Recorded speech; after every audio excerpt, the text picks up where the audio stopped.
يا أيها الذين آمنوا كتب عليكم القصاص في القتلى الحر بالحر والعبد بالعبد والأنثى بالأنثى فمن أوفي له من أخيه شيء فاتباع بالمعروف وأداء إليه بإحسان ذلك تخفيف من ربكم ورحمة فمن اعتدى بعد ذلك فله عذاب عليم۔ آج سورۃ البقرہ کی آیت نمبر 178 کا بیان تھا۔ یا ایہا الذین آمنوا، اے ایمان والو، کتب علیکم القصاص فی القتلی، تم پر قصاص جو ناحق مارے جائیں، الحر بالحر والعبد بالعبد والانثى بالانثى، آزاد کے بدلے آزاد، غلام کے بدلے غلام، اور عورت کے بدلے عورت۔ اب اسلام سے پہلے عرب کے اندر یہ دستور تھا کہ اگر طاقتور قبیلے کا کوئی شخص قتل کر دیا جاتا، جو طاقتور قبیلے کا آدمی ہوتا، اگر اس کا کوئی شخص قتل کیا جاتا تو وہ صرف جس نے قتل کیا ہے اس کے قتل کے اوپر ہی بحث نہ کرتا، بلکہ جس نے قتل کیا چونکہ اس کا قبیلہ کمزور تھا، اس کے قبیلے میں سے 10 20 30 لوگوں کو قتل کر دیا جاتا۔ ایک ایسے شخص نے کسی ایسے شخص کو قتل کر دیا جو کمزور قبیلے کا تھا، تو طاقتور قبیلہ کیا کرتا کہ بجائے اس کو قتل کرنے کے، اس کے ساتھ ساتھ 10 15 20 جتنی ان کی طاقت ہوتی اتنے لوگوں کو اور قتل کر دیا جاتا،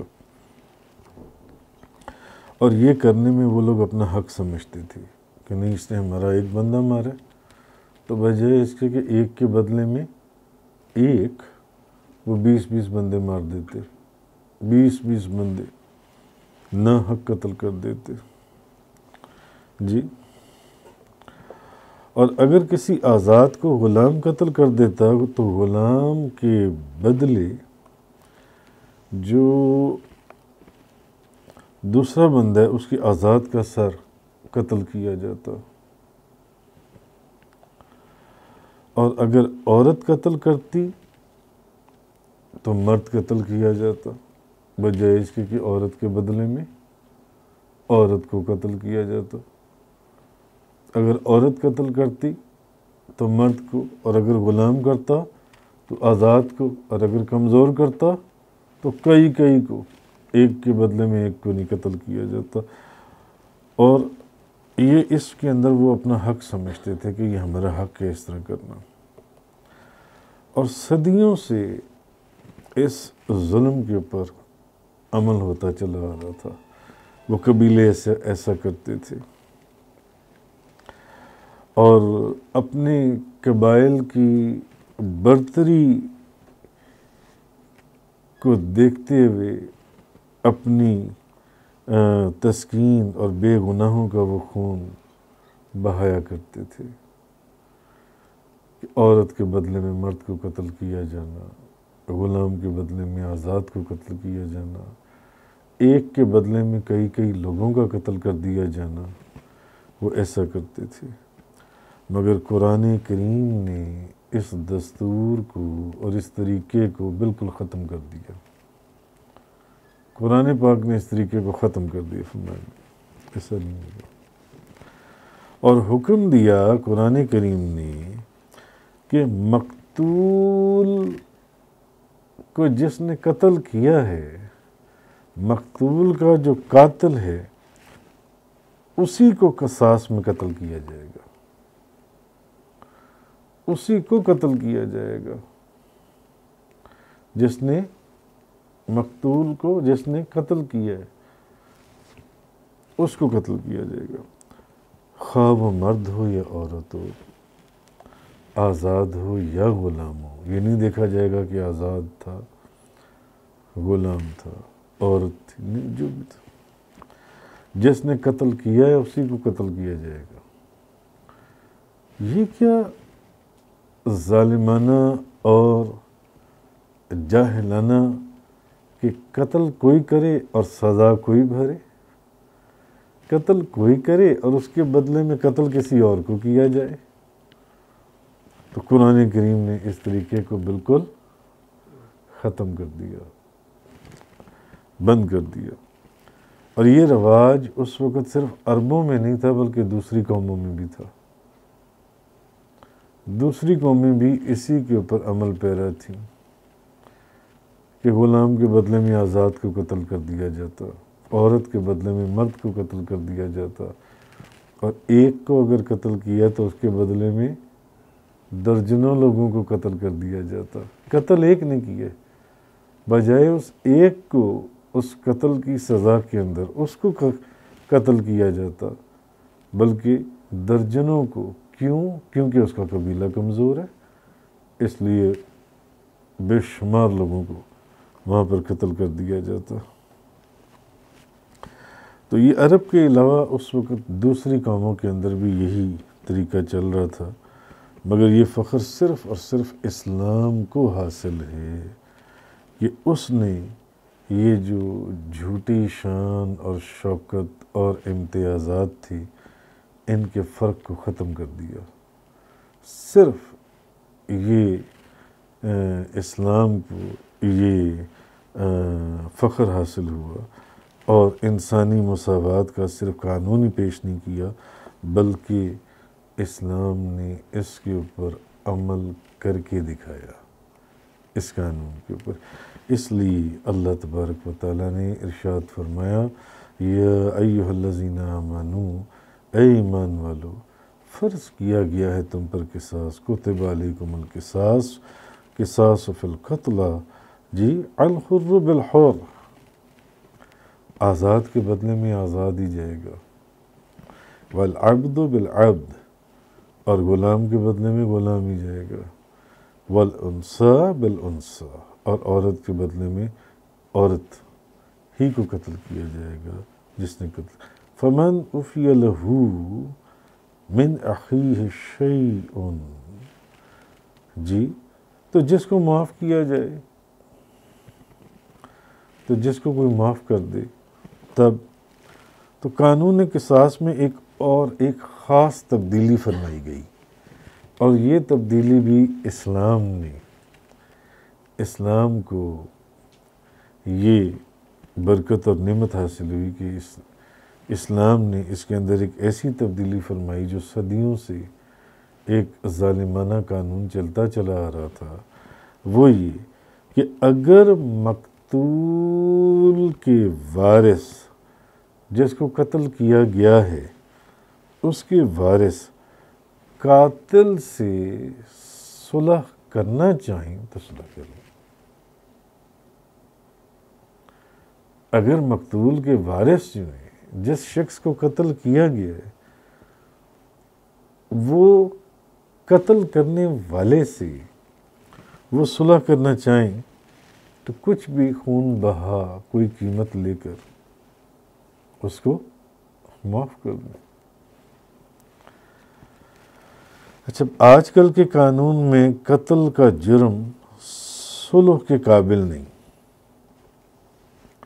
آج کل کے قانون میں اگر آپ دنیا میں دیکھیں تو قتل کا جو جرم ہے یہ صلح کے قابل نہیں ہے، اور جس کی وجہ سے بے شمار خرابیاں پیدا ہو گئیں جو ان سے ہیں۔ تو اسلام ہی تھا جس نے ان خرابیوں کا اندازہ لگاتے ہوئے اور سمجھتے ہوئے اسلام نے صلح کی اجازت دے دی کہ جس کو قتل کیا گیا ہے، اگر اس کے وارث صلح کرنا چاہتے ہیں تو کر لیں قاتل سے، جی، کچھ دے دلا کر ختم کریں، نہ قتل کریں، قتل کے بدلے میں قتل نہ کریں. فمن عفی لہ من اخیہ شیء. جی اچھا، تو جس کو معاف کیا جائے اس کے بھائی مقتول کے وارث کی طرف سے. اب یہاں آپ یہ دیکھیں گے جو بھائی کا فرمایا گیا، بھائی کا لفظ ایک ایسی حالت میں جبکہ قاتل جو ہے وہ قتل کر چکا ہے. قاتل قتل کر چکا ہے. محبت، پیار، رحم، شفقت کے تمام رشتے ٹوٹ چکی ہیں. انتقام کی آگ بھڑک اٹھی ہے. ایسے وقت میں بھی قرآن کریم جو ہے وہ قتل ہونے والے کے جو وارث ہیں، جن کا بندہ قتل ہوتا ہے، وہ لوگ غصے میں ہوتے ہیں یا نہیں ہوتے ہیں؟ سخت غصے کے.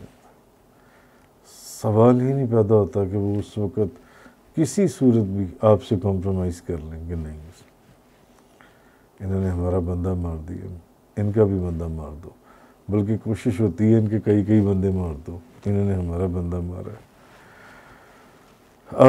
مگر قرآن ان وارثوں کو جو اس وقت غضبناک ہیں یا انتقام کی آگ میں جل رہی ہیں، کہ وہ ان کو یاد دلاتا ہے کہ قاتل مجرم ہے.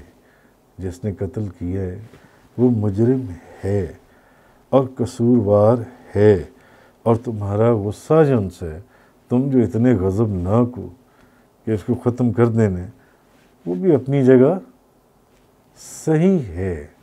جی مگر پھر بھی جس نے قتل کیا ہے، نفس اسلام کے ناطے سے وہ آپ کا ایک اسلامی بھائی تو ہے نا. جس نے قتل کیا ہے، کر دیا اس نے قتل، مگر ایک اسلامی بھائی تو ہے نا آپ کا جن سے. تو اگر بخش دو گے، معاف کر دو گے تو کوئی بڑی بات نہیں ہے. قتل تو وہ کر چکا ہے، اب تم اس کو قتل کرو یا نہ کرو، تمہارا بندہ واپس آ جانا ہے. وہ تو قتل تو وہ کر چکا ہے. تو اگر ایک اسلامی بھائی ہونے کے ناطے اب معاف کر دو تو معاف کر سکتے ہو، تو یہ کوئی بڑی بات نہیں. اس سے ہوگا کیا کہ ٹوٹے ہوئے دل جو ہیں وہ دوبارہ سے جڑ جائیں گے. اور اگر یہ کام کر جاؤ گے تو پہلے سے بھی زیادہ تعلقات مضبوط ہو جائیں گے، اگر یہ کام کر جاؤ گے. جی اور اسلامی معاشرے کے دامن میں جو چاک پڑ گیا ہے اسے پھر سے سی دیا جائے گا. جی تو فمن عفی لہ من اخیہ شیء فاتباع بالمعروف واداء الیہ باحسان. اچھا، اب مقتول کے وارثوں کو نصیحت کی جا رہی ہے کہ جس بھائی پر تم نے اتنا احسان کیا ہے کہ تم اس سے کچھ قیمت لے دے کر بات کو ختم کر ہی رہی ہو جن سے، تو ذرا اس کو آسان طریقے سے کر لو. کہ اسلام بتا یہ رہا ہے کہ بندہ تو تمہارا قتل ہو ہی چکا ہے، اس نے واپس نہیں آنا، وہ تو چلا گیا. مگر اب جو لے دے کر جو بھی ایک بات طے ہو رہی ہے، اب اس کو آسان طریقے سے کر لو. اگر اس کو کچھ وقت چاہیے تو مہلت دے دو، اس کو مہلت دے دو. جی کہ اسے تکلیف نہ ہو. جی اور قاتل کو بھی یہ ہدایت کی جا رہی ہے کہ وہ احسان فراموش نہ بنے. اگر وہ اتنا کمپرومائز کر رہے ہیں تو وہ بھی جو خون بہائے وہ جلدی اچھے طریقے سے ان کو ادا کر دے. فمن عفی لہ من اخیہ شیء فاتباع بالمعروف واداء الیہ باحسان. تو کچھ چیز چاہے تو طلب کرے مقتول کا وارث خون بہا دستور کے مطابق، اور قاتل کو چاہیے کہ اسے اچھی طرح ادا کر دے۔ ذالک تخفیف من ربکم ورحمہ، یہ رعایت ہے تمہارے رب کی طرف سے، یہ وہ رعایت ہے جو اللہ نے تمہیں دی، اور یہ رحمت ہے۔ تو قتل کی سزا قتل ہی تو مقرر نہیں نہ فرمائی صرف اسلام نے، بلکہ ایک اور تیسرا راستہ بھی درمیان میں نکال دیا کہ اگر ایسا کرنا چاہو تو ایسا بھی کر سکتے، ایسا بھی کر لو، بلکہ خون بہا ادا کرنے کی بھی گنجائش رکھی، اور یہ محض تمہارے رب کا تم پر احسان ہے۔ ذالک تخفیف من ربکم ورحمہ فمن اعتدی بعد ذالک فلہ عذاب علیم، تو جس نے زیادتی کی اس کے بعد تو اس کے لیے دردناک عذاب ہے۔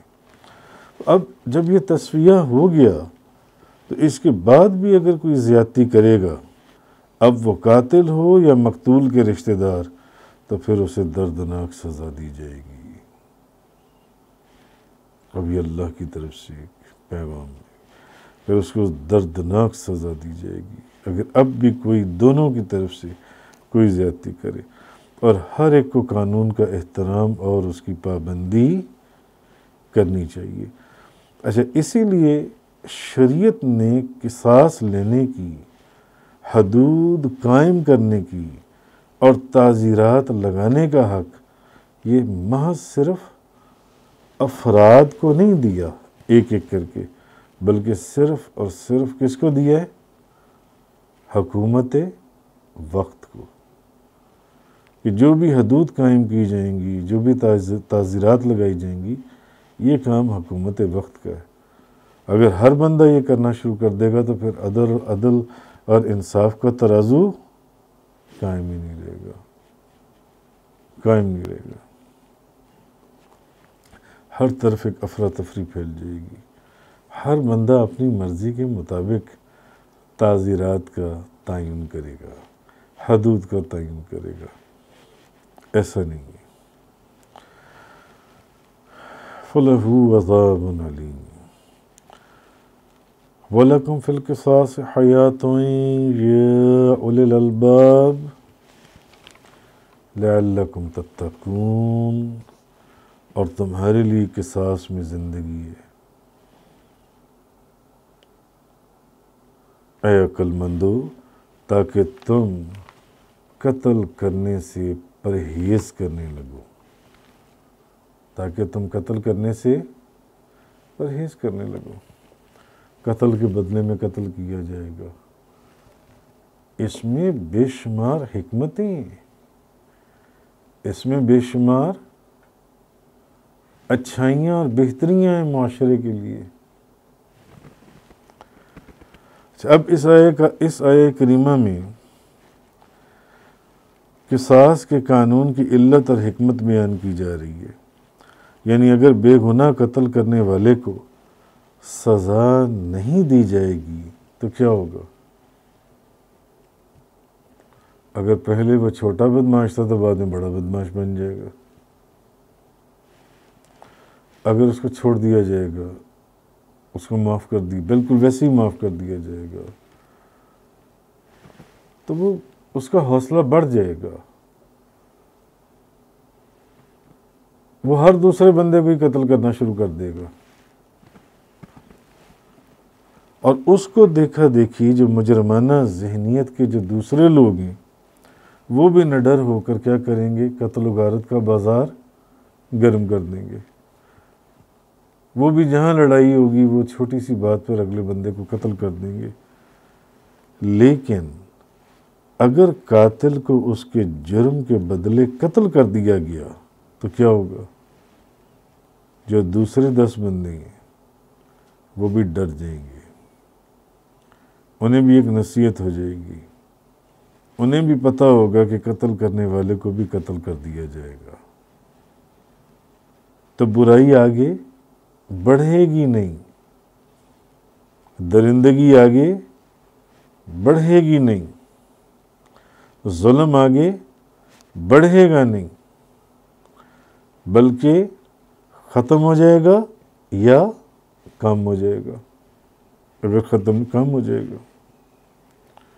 تو جب دوسرے مجرم یہ دیکھیں گے کہ اس نے قتل کیا اور اس کو قتل کے بدلے میں قتل کر دیا گیا تو وہ اس بھیانک عمل سے باز آ جائیں گے، رک جائیں گے۔ اور اس طرح ایک قاتل کے قتل کرنے سے، ایک قاتل کو قتل کرنے سے، جس نے قتل کیا ہے اس کو قتل کرنے سے بے شمار معاشرے کی، علاقے کی معصوم زندگیاں محفوظ ہو جائیں گی، محفوظ ہو جائیں گی۔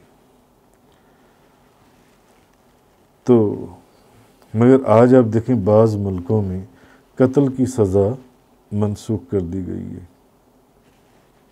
بعض ملکوں میں، اور وہ کہتے ہیں کہ یہ سزا جو ہے یہ ظالمانہ ہے، ظالمانہ سزا ہے۔ ان کا کہنا یہ ہے کہ مقتول تو قتل ہو چکا، اب اس کو اگر قتل کریں گے تو وہ تو واپس نہیں آئے گا۔ بعض ممالک میں ایسا ہے نا، قتل کی سزا ختم کر دی گئی ہے کہ جس نے قتل کی اس کو قتل کرنے سے وہ واپس نہیں آ جائے گا، وہ دلیل یہ دیتے ہیں۔ اور یہ ایک ظالمانہ سزا ہے۔ بعض لوگ جو ایسے معاشرے جنسی ہیں جو بظاہر اپنے آپ کو پڑھے لکھے کہتے ہیں، مگر جتنی گندگی اور غلاظت ان معاشروں میں ہے وہ کہیں اور نہیں پائی جاتی۔ تو اب اس کے عوض میں وہ تو قتل ہو چکا، وہ کہتے ہیں کہ اگر کسی دوسرے آدمی کو تختے پر لٹکا دیں تو یہ بے رحمی نہیں تو اور کیا ہے جی۔ تو علماء فرماتے ہیں کہ آپ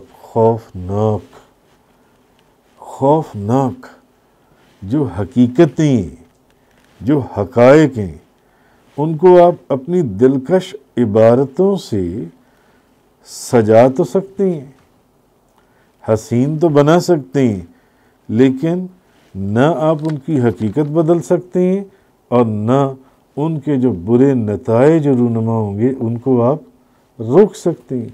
ایک بندے نے اگر قتل کیا ہے اور آپ اس کو کوئی سزا نہیں دے رہے تو کیا ہوگا؟ اس کو دیکھا دیکھی کل کو ایک اور بندہ بھی قتل کر دے گا، اس کو دیکھا دیکھی پرسوں ایک اور بندہ بھی قتل کر دے گا، ان تینوں کو دیکھا دیکھی 3 بندے اور آ جائیں گے قتل کرنے والے، ظلم کی انتہا ہو جائے گی۔ مگر جس شخص نے قتل کی ہے اگر اس کو قتل کے بدلے میں قتل کر دیا جائے گا تو دوسروں کے لیے یہ باعث عبرت ہوگا، وہ ڈر جائیں گے، وہ خوف زدہ ہو جائیں گے یہ دیکھ کر کہ اس کو بھی قتل کر دیا گیا ہے، تو ظلم رک جائے گا یا کم ہو جائے گا، یا کم ہو جائے گا جی۔ تو جس ملک کے قانون کی آنکھیں ظالم قاتل کے گلے میں پھانسی کا پھندا دیکھ کر نم ہو جائیں، وہاں مظلوم اور بے کس کا خدا ہی حافظ ہے۔ کہ اگر ایک قاتل کو پھانسی کی سزا دی جا رہی ہے یا اس کو قتل کے بدلے میں قتل کیا جا رہا ہے اور اس ملک کا جو قانون ہے اس کی آنکھوں میں پانی آ جائے کہ نہیں یہ تو ظلم ہے، یہ تو ظلم ہے، تو پھر ان لوگوں کو وقت یہ بتاتا ہے کہ ان کے یہ فیصلے جو ان سے ہیں انہی کے ملکوں اور علاقوں کو تباہ کر دیتی ہیں۔ ایک وقت آتا ہے کہ وہی تباہ و برباد ہو جاتی ہیں۔ تو اللہ پاک نے ارشاد فرمایا وَلَكُمْ فِي الْقِصَاصِ حَيَاةٌ يَا أُولِي الْأَلْبَابِ لَعَلَّكُمْ تَتَّقُونَ، اور تمہارے لیے قصاص لینے میں، تمہارے لیے قصاص میں زندگی ہے۔ عقل سیکھو، عقل مند بنو، عقل سے دیکھو اس ساری چیز کو تاکہ تم قتل کرنے سے جو ان سے پرہیز کرنے لگو۔ اگر ایسا کرو گے، جس قاتل نے، جس نے قتل کیا اس کو سزا دی جائے گی، تو آئندہ بے شمار لوگ قتل کرنے سے پرہیز کریں گے، رک جائیں گے اس سے۔ تفسیر قرآن کا یہ لیکچر انگلش میں سننے کے لیے براہ کرم ڈسکرپشن میں موجود لنک پر کلک کریں۔